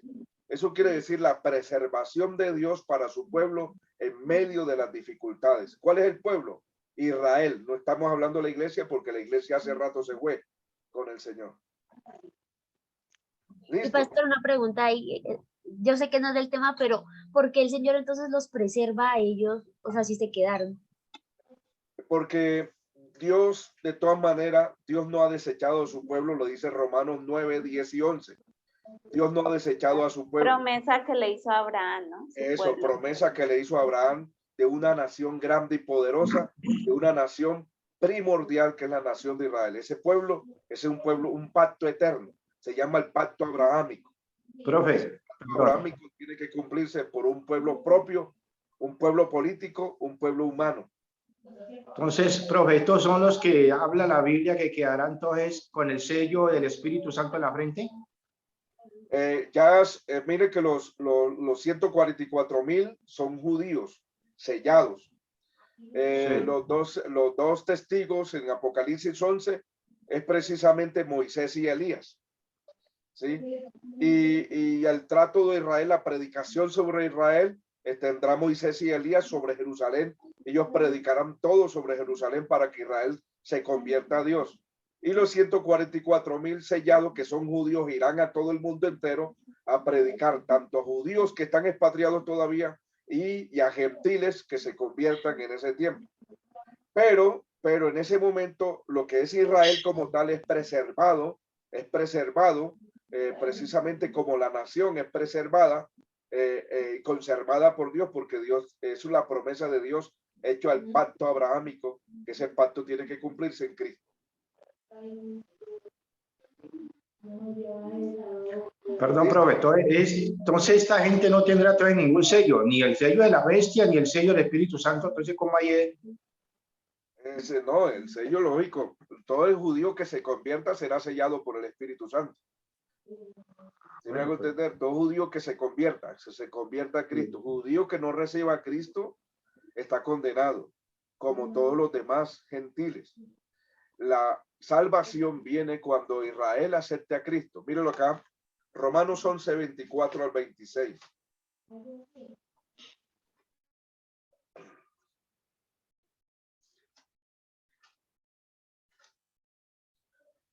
Dice así, dice el tema 11:25, la restauración de Israel. Porque no quiero, hermanos, que ignoréis este misterio, para que no seáis arrogantes en cuanto a vosotros mismos, que ha acontecido a Israel endurecimiento en parte hasta que haya entrado la plenitud de los gentiles. Sí, dice, y luego todo Israel será salvo, como está escrito, vendrá de Sión el libertador y apartará de Jacob la impiedad, y este será mi pacto con ellos, con Israel. Dice, cuando yo quite sus pecados. ¿Sí ve? Así que en cuanto al evangelio, son enemigos por causa de vosotros, los gentiles. Pero en cuanto a la elección por el pacto abrahámico, son amados por causa de los padres. ¿Cuáles son los padres de Israel? Abraham, Isaac y Jacob. ¿Sí ve? Entonces, en este caso, hay una restauración para Israel, ¿sí? Para que acepte el Mesías. Una vez que acepte, judío que acepte el Mesías será sellado y será guardado en medio de la gran tribulación. Listo, mi hermano. Para comprender mucho la tribulación toca leer tanto Daniel y toca leer mucho este texto de Éxodo con relación a Israel, ¿sí? Y los pactos abrahámicos, los pactos que vimos en estos días. El pacto abrahámico, el pacto edénico, el pacto noágico, sí, el pacto davídico, el pacto davídico, que es muy importante, que concierne sobre Israel y el Mesías. Pastor, Bien. yo tengo una pregunta. Mi hermana Joana. Precisamente hoy estaba leyendo Romanos y hubo Sí. una parte donde hablaba acerca del pueblo de Israel, ¿sí? Pero hay una parte que no entendí muy bien, donde decía que hasta que se llenara, pues digamos, como el número de gentiles, ya se empezaba como a cumplir la promesa en el pueblo de Israel, porque a pesar de que el pueblo de Israel no aceptó a Jesús, Dios no olvida que ese fue el pueblo escogido, pues por Dios, ¿sí? Pero entonces no entendí muy bien el punto ahí, o sea que Dios tiene como un número preservado entre los gentiles, que los gentiles venimos siendo pues nosotros, ¿no? Que no somos del pueblo de Israel, ¿sí? Así es. La iglesia de hoy se compone de gentiles. La iglesia al principio de la predicación de Pedro se componía de judíos, pero ya en el segundo siglo, en el año 50, ya la iglesia perdió su vigor, la iglesia judía, y más se convirtió la iglesia gentil. Empezó más los gentiles, perdón, los gentiles en Antioquía de Siria, empezó ya los gentiles, la obra misionera empezó fue con los gentiles, sí, en Antioquía de Siria, con Pablo y predicando, pero ya eran más gentiles, muchos griegos, esas personas gentiles. Y la iglesia hasta el día de hoy, de ese momento hasta el día de hoy, se ha compuesto más de gentiles que de judíos. Muy pocos judíos, son muy pocos los judíos que hagan parte de la iglesia hoy en día. Entonces, ¿qué le explico con esto? Cuando Romanos 11:26, 11:24 dice, hasta que haya entrado la plenitud de los gentiles, la palabra plenitud es un número perfecto que Dios tiene en su mente, sí, pero no lo escribió, no lo prefijó. Él sabe cuántos gentiles han de ser salvos, sí, han de ser salvos. Cuando el último gentil entre, entonces Dios volverá su trato con Israel y salvará a Israel. Es la elección, ¿sí? Es la elección. Pero ¿a quiénes salva? Al israelita que acepte al Mesías. Por la predicación de los dos testigos, que es Moisés y Elías, los 144,000 sellados que son judíos, y la predicación también en medio de la gran tribulación en capítulo 14, 16 de Apocalipsis, los dos ángeles que predicarán el evangelio eterno. Pastor, o sea que yo anteriormente, no, fue al pastor Hugo que yo le preguntaba, como que si en ese, digamos, después de la tribulación y demás, no, en el momento en donde están los 144,000, o sea que si hay una segunda oportunidad prácticamente para los que quedan, digamos, los que en ese tiempo acepten a Jesús como Salvador, ¿sí? Sí, pero para a los que no han oído el evangelio, no para los que oyeron y se descarriaron. Esos fueron desaprobados por Dios. Una vez que Dios se lleva a la iglesia, el cristiano que se abandonó los caminos fue desaprobado. Se le predicará, la salvación viene para los judíos, y de los 144,000 que predicarán a las personas que no han oído de él. Ok. El que se quedó en el rapto. Ya no tiene oportunidad. O sea, pastor, perdón, o sea que ahí también, o sea que solo los judíos gentiles no hay oportunidad allí, segunda. Sí, claro, habrá gentiles que se convertirán. Por ejemplo, hermano, hoy en día es muy difícil predicar en la India. Y hay mucha gente, millones de allá. Y mucha gente que no conoce al Señor. En la Es India. como sobre todo esos países del oriente que Correcto. todavía no conocen de China Jesús. también. China, Porque porque hay es que bloqueo, todo eso. Es más, Rusia se está volviendo, mire, y estamos a punto que la iglesia se va y estos países no han oído. Entonces, ¿quiénes predicarán? Esta gente, estos 144,000 sellados, que son judíos de las tribus de Israel, estos judíos hablan diferentes lenguas, o sea, diferentes idiomas. Ahorita en Israel hay muchachos que hablan hasta 10 idiomas. Judíos hablan 10 idiomas. Imagínense ustedes, eso nunca se había visto, para ellos es un milagro. Muchachos que hablan hasta 10 idiomas, judíos, y se creen que estarán dentro de los sellados para ir a predicar el evangelio a estas naciones que hablan esos idiomas. Primero entender, mira, la iglesia está a punto que se va y estas naciones no han conocido todo el evangelio. La Biblia dice, cuando se predique el evangelio a todo el mundo, entonces vendrá el fin. El fin no viene cuando la iglesia se levante, el fin viene cuando los 144,000, los 2 testigos y los ángeles prediquen el evangelio eterno, ahí viene el fin. La iglesia se va y el fin del evangelio no se ha predicado. Profe, es que nosotros, digamos, los países de Occidente, pues tenemos como ese privilegio de haber recibido el Evangelio, sea por la religión tradicional, digámoslo así, o nosotros que ya conocemos, ¿verdad?, la palabra de Dios, pero Occidente, pues el continente entero, ¿cierto?, conoce de Jesús. En cambio, esos países de Oriente, por allá lo que su merced decía, la India, en China, muchos países por allá en esa zona que el evangelio todavía no ha Lo que pasa llegado. es que en la historia de la iglesia, estos países conocieron, la China, la India, conocieron misioneros en el siglo XVIII y siglo XVII. ¿Qué pasa? Por el nacimiento del comunismo del siglo XIX, siglo XVIII al final y siglo XIX, el nacimiento del comunismo cerró totalmente la predicación del evangelio.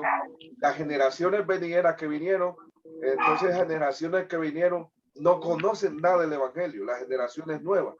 Entonces, pero los antaños sí conocieron. Es más, nosotros vamos a ver el libro de Job, y Job fue oriental, y Job se cree que es el padre de todos los chinos y de toda la India. Job, estamos hablando de Job, el padre de los chinos y el padre de la India es el Job. Bien, nos fuimos por escatología, estamos aquí en este capítulo 3. Esto sí. Yo tengo una pregunta. Yo me imagino, no sé, que Egipto hoy en día también es un país con mucho, pues digámoslo así, muy idólatra. Pienso yo que, Hoy Egipto es un país musulmán. o sea, sí tiende a ser un país idólatra, ¿sí? Claro, siempre ha sido, pero hoy en día es musulmán. Adoran a la luna. Usted sabe que el signo de musulmán es la media luna. Es el dios luna. ¿Sí? Y eso es idolatría. Eso es idolatría. Y siempre fue, Egipto había más de 2.500 dioses. Todas las plagas fueron para destruir los dioses de Egipto. Dioses que ellos tienen. ¿Sí ve? El río Nilo era un dios y Dios lo cogió y lo hizo un 8.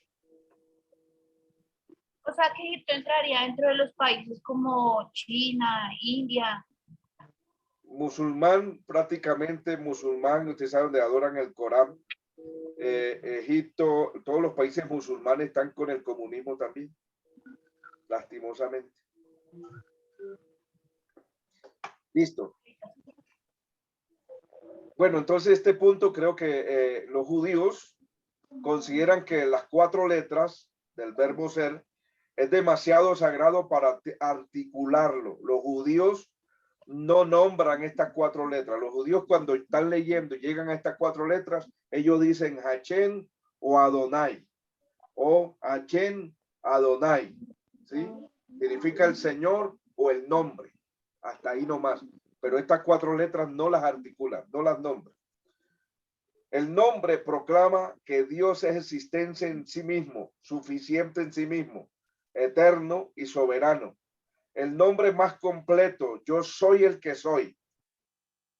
Podría significar yo soy porque soy, yo seré el que seré. Eso fue lo que le dijo Dios a Moisés. Yo soy el que soy, yo soy porque soy, yo seré lo que seré. Significa el eterno, el soberano, el suficiente en sí mismo, abarca los 3 tiempos gramaticales, pasado, presente y futuro. Listo. Espero que haya quedado claro este punto. El retorno de Pastor, Moisés a Egipto. perdón, una pregunta ahí. Es que Sí. va a ser una pregunta que yo nunca he podido responder, pero siempre la gente que no cree en Dios le hace a uno esa pregunta. Y ahí hablando de esto de que Dios ha sido siempre, o sea, Dios es eterno y dice la palabra que eres el alfa, el omega, el principio y el fin, o sea, es eterno. Entonces, cuando a uno le preguntan, ¿quién creó a Dios? Nosotros ya vimos que Dios ni Jesucristo fueron creados, ¿cierto? Pero entonces uno, ¿cómo le explica a la gente como eso? Como que el Señor ha sido eterno siempre. Juan 5:26, mi hermana Paula.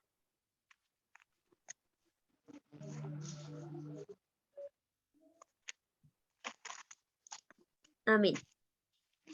Dice, porque como el Padre tiene vida en sí mismo, así también ha dado al Hijo el tener vida en sí mismo.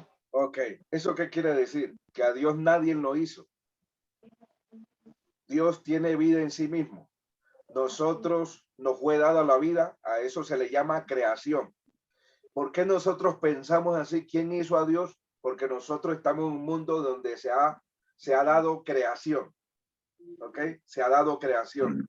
Por eso nosotros pensamos así, nuestra mente limitada, como vemos creación, que todo nace y muere, todo. Entonces nosotros creemos en ese mundo que tenemos aquí, pensamos así, ¿sí? Porque todo ha sido creado aquí.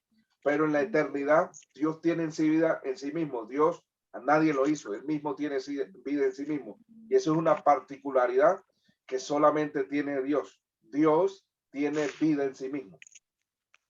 A Dios nadie lo creó. Juan 5:26. Listo. Los muchachos son muy inteligentes. Muchachos y muchachas. Cuando Moisés, el retorno de Moisés a Egipto, 40 años después a Madián, Moisés volvió a Egipto por mandato de Dios con la bendición de Jetro, su suegro, su esposa Séfora y sus hijos Gersón y Eliezer. 18:2-4. La vara del versículo 2 también venía con ella, la vara de Dios. Ahora no se llama la vara de Moisés, sino la vara de Dios, en el versículo 20. El Señor usa objetos ordinarios para hacer cosas extraordinarias, para que podamos ver claramente que se puede hacer por medio del poder de Dios. Las maravillas que Dios mandó a Moisés hacer delante de Faraón eran las plagas subsecuentes.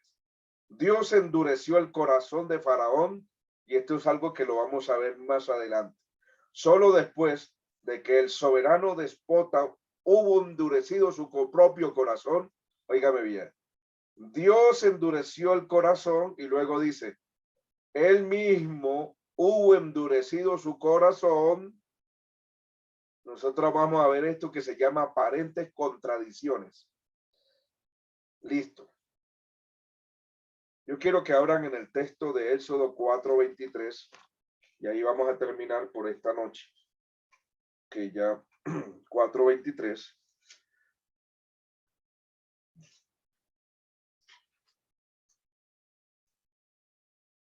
El 4:24.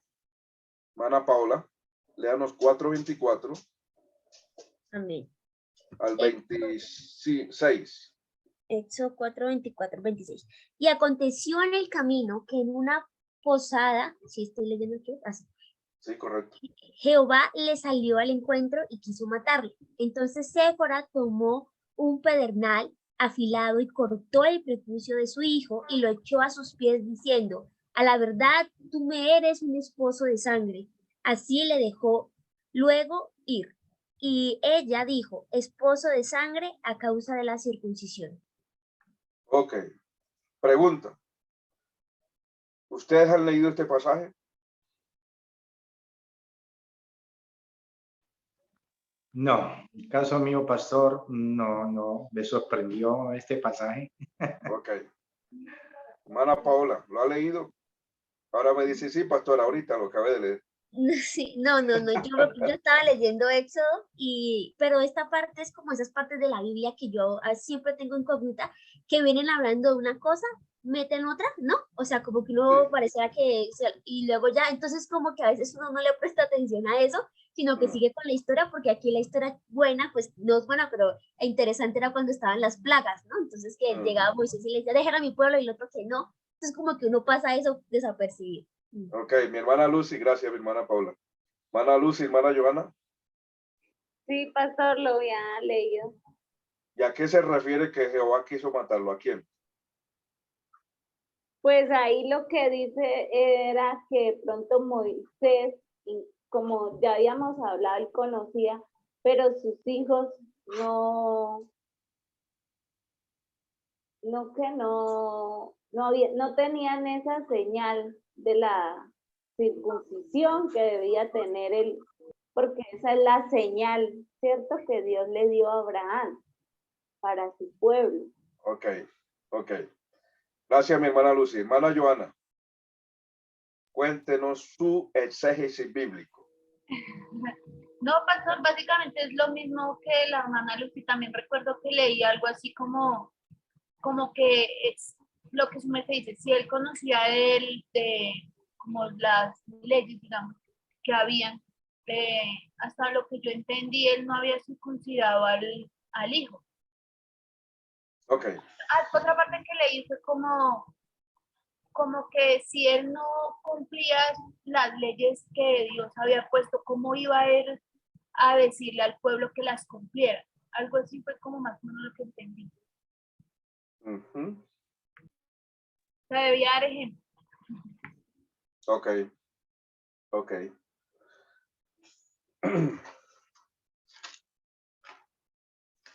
Jetro es sacerdote de Madián. ¿Ustedes han leído las genealogías de Abraham con la otra esposa que tuvo?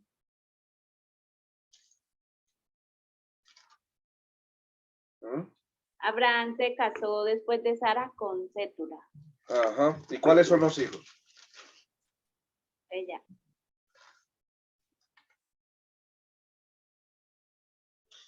Abraham tomó otra mujer cuyo nombre es Sétura, la cual dio a luz a Sinrán, Osén, Medán y Madián. O sea que Jetro es descendencia también de Abraham con otra mujer. De una u otra manera conocía al Dios de Abraham. Escúcheme bien. La tradición judía, la tradición del Talmud ubica que Jetro conocía al Dios de Moisés, pero en el asunto de la circuncisión solo se lo sabía Abraham para su descendencia, que era por medio de Isaac, ¿ok? Y Sara. Resulta que la circuncisión que hacía Madián, que hacía Jetro, la hacía a los niños a los 12 años de edad. 12 años de edad. ¿Sí? Y resulta que en este caso, Séfora practicaba eso. Ahora nacen dos hijos. Dios prepara a Moisés y lo envía. Pero Moisés estaba desobedeciendo a Dios, ¿sí? El no circuncidar a sus hijos a los 8 días de nacido.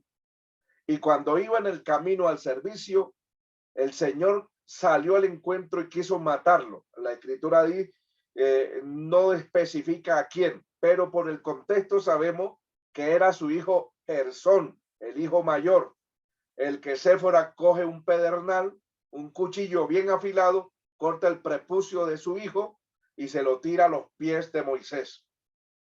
¿Sí? A los pies de Moisés le dice, a la verdad tú me eres un esposo de sangre. Eso demuestra la actitud de Séfora con la cultura judía. No la aceptaba ni la asimilaba mucho. Y eso trajo roces entre Séfora y Moisés por dos culturas, dos creencias muy aparte, dos conceptos teológicos muy diferentes, y eso trajo roces matrimoniales, de tal manera que fue lo que hizo Moisés, la devolvió para atrás. La devolvió. Moisés siguió adelante y se encuentra con su hermano Aarón, y ellos dos son los que entran a Egipto, y Séfora y sus hijos los devolvió, ¿sí? Los devolvió. En el capítulo 18 vemos que, el capítulo 18 de Éxodo, vemos que Jetro trae a Séfora y sus dos hijos a Moisés en el desierto, ¿sí? Pero ya no se nombra más. Moisés atiende a su suegro, escucha su consejo, y de Séfora no vuelve a ubicarse más. En el capítulo 12 de Número se cree, Moisés se vuelve a casar, y se cree que Moisés se divorció o se murió Séfora, pero la mujer cusita del capítulo 12 de Número no era Séfora, porque Séfora es de Madián y Cus es Minraín, que quiere decir una egipcia. ¿Ok? Se casa con una egipcia. Y Madián, de Madián, Séfora, entonces se cree que se divorció o se murió, pero Moisés se volvió a casar. ¿Me entendieron? Amén. O sea, pastor, que la descendencia que viene, ya no, o sea, con la otra mujer que tuvo Abraham, de ahí viene Jetro, ¿sí? Entiendo eso. Claro, de ahí está Madián. Ok. Sí, el Profe, capítulo 25, profe. lea el capítulo 25:1 de Génesis, mi hermana Paula.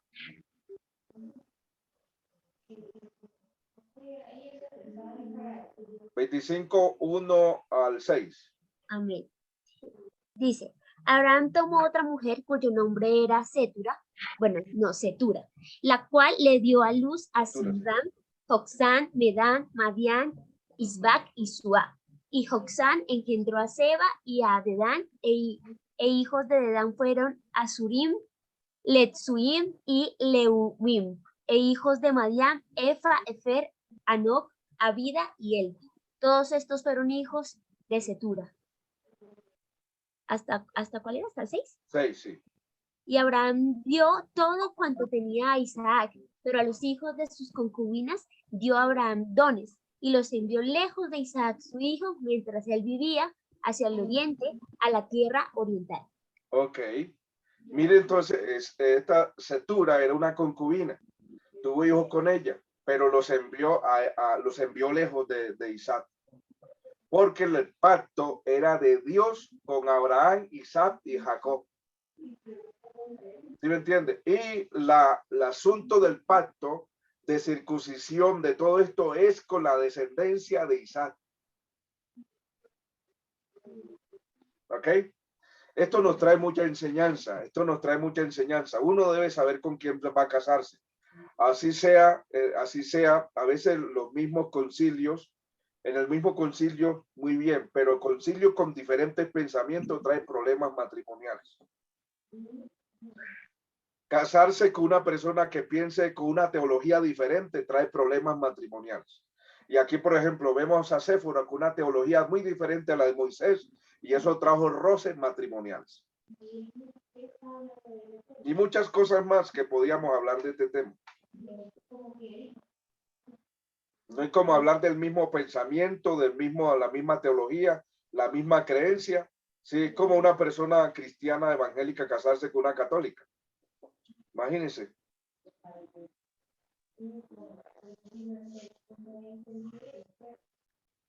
Entonces, ¿a quién quiso matar? A su hijo Gerson.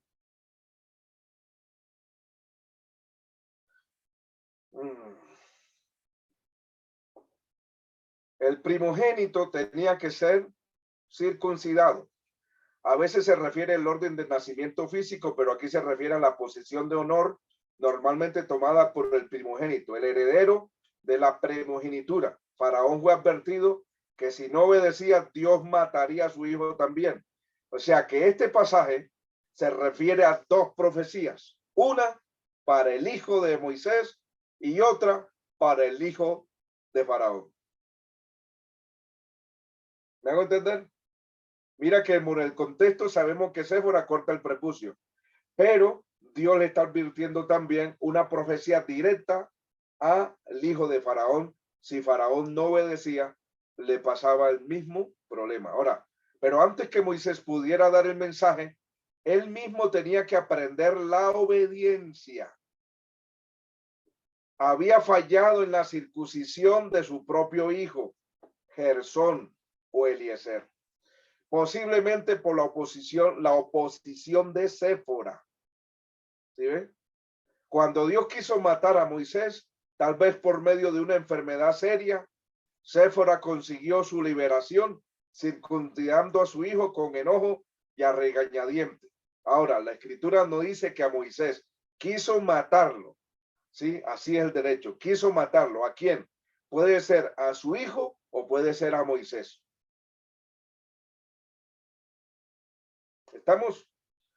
Pero entonces, por esto, Moisés tenía que vivir primero, circuncidar primero, para llevar este mensaje del capítulo 4, verso 18 al 23, directamente a Faraón. Moisés tenía que aprenderlo y vivirlo para después aplicarlo a las otras personas, en este caso a Faraón. Ella le llamó esposo de sangre. Este incidente, más la aparente falta de fe por parte de Séfora en el Señor, pudo haber sido la razón por la cual Moisés mandó a Séfora a su casa con su padre, junto con sus dos hijos. Éxodo 18, 2 al 3. Imagínense, por su falta de fe, por todo Moisés la devuelve. Y por llevar una persona, dice, esposo de sangre, prácticamente como decir, yo no estoy de acuerdo contigo, a mí no me gusta esto. O sea, habían fricciones en el hogar por la cultura y por la diferente posición teológica. ¿Ok? El 4:26 al 31, Aarón salió a recibir a Moisés en su regreso a Egipto. Ambos presentaron al pueblo de Israel, entregaron el mensaje del Señor y lo confirmaron las tres señales que le había dado el Señor. Entonces el pueblo creyó y adoró a Jehová.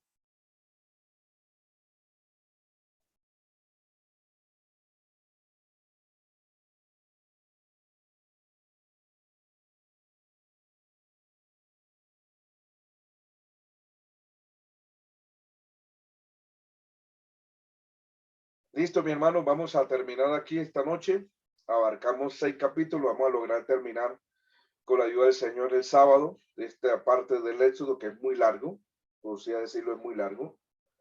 Y hay muchos detalles que rumiar acá y nos toca tener la próxima clase. Hablamos de las 10 plagas, hablamos de la Pascua, hablamos del cruce, el mar, el cruce del mar y todo lo que concierne al desierto del Sin, el mapa con desierto del Sin, toda esa información que la vamos a captar y logramos terminar el sábado.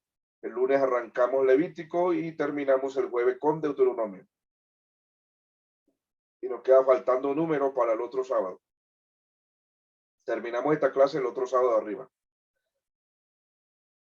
Vamos a darle gratitud al Señor. No sé, me parece que la hermana Lucy tenía alguna pregunta que iba a hacer ahorita. Ah, sí, yo iba a preguntar, digamos, cuando hablamos de lo de la circuncisión, solo fue para la descendencia de Abraham por la promesa, ¿cierto? O sea, por Isaac. O sea que Ismael no. No, Ismael no. O el pueblo, los ismaelitas, digamos, toda esa aunque ellos se circuncidan, sí, ellos se circuncidan, pero la circuncisión fue dada al pueblo de Israel directamente.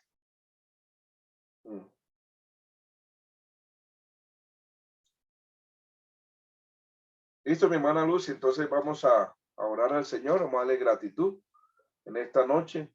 Si no hay más preguntas, hermana Paola, ¿tiene algo que aportar, alguna preguntita? Hermano Alonso.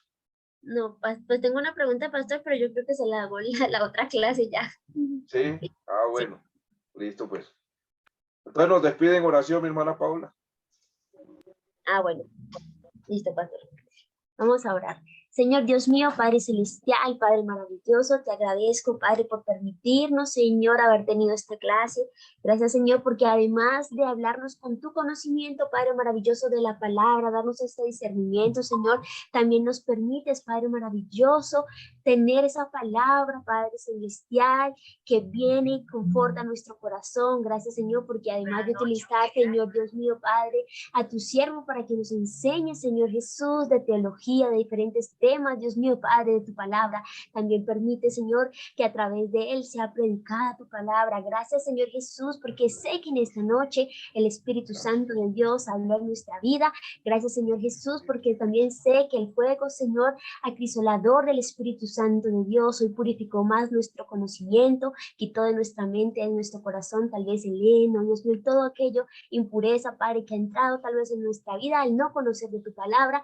Yo te pido que las personas que vean esta grabación, Señor, y nosotros mismos podamos aplicar esto, Señor Dios mío, Padre, en el momento en que lo requiramos, Señor Dios mío. Gracias, Padre, bendigo a cada hermano, hermana que estuvo aquí presente, al profesor, Señor, sé que tú estarás dándole más entendimiento y sabiduría, Señor. Gracias, Padre, gracias, Hijo, y gracias, Espíritu Santo de Dios. Amén y amén.